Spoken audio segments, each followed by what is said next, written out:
My husband's grandmother and grandfather lived most of their lives on the last floor of a 5-story building. The most amazing thing for me in this apartment has always been that you can see the sea from the windows. However, it turned out that the old house kept other secrets. For some reason, my husband and I are currently spending our holidays exclusively within our country, so the opportunity to combine visiting relatives with a vacation at sea was more inspiring than ever.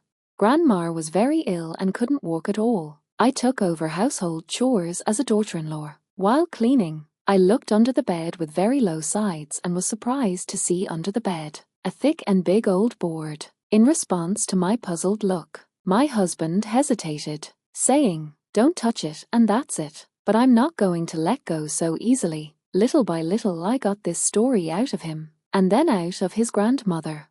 Many years ago, a nasty lady lived on the 4th floor. She quarreled with all the neighbors about anything, and after that, the neighbors noticed bunches of herbs tied with threads and hairs, lumps of dirt with feathers, and various signs near their doors. It's one thing if this happens in a village where the scary witch's house can be avoided, but where to get out of an apartment building? And so they lived. Sometimes the neighbors, who did not please the old woman, got sick. Some died. No one would have directly accused this half-mad woman, but the rumors were bad.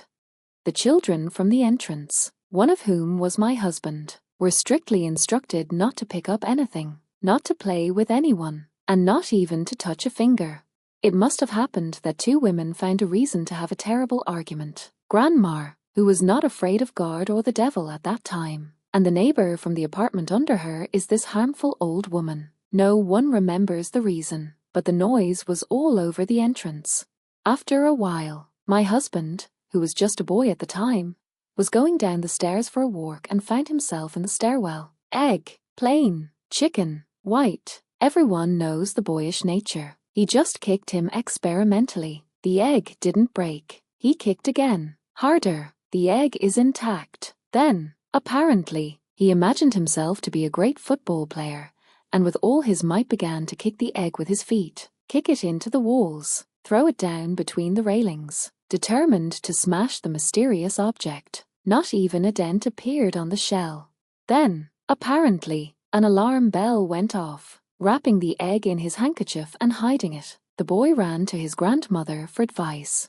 Her husband does not know what happened next, and her grandmother flatly refused to talk about it. All I understood was that she washed her grandson with holy water and made the sign of the cross, and she, taking the ill-fated egg, urgently left for a distant village wherein knowledgeable a person lived at that time. There will be no climax. The story is over.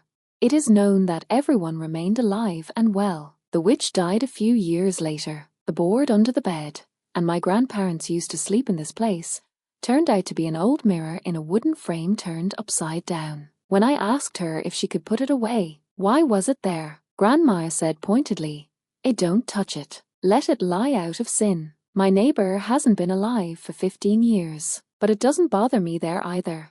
My husband strictly forbids me to pick up anything on the street in those parts. I always hope to find the missing commemorative coins for the collection. Needless to say, this desire has completely disappeared from me.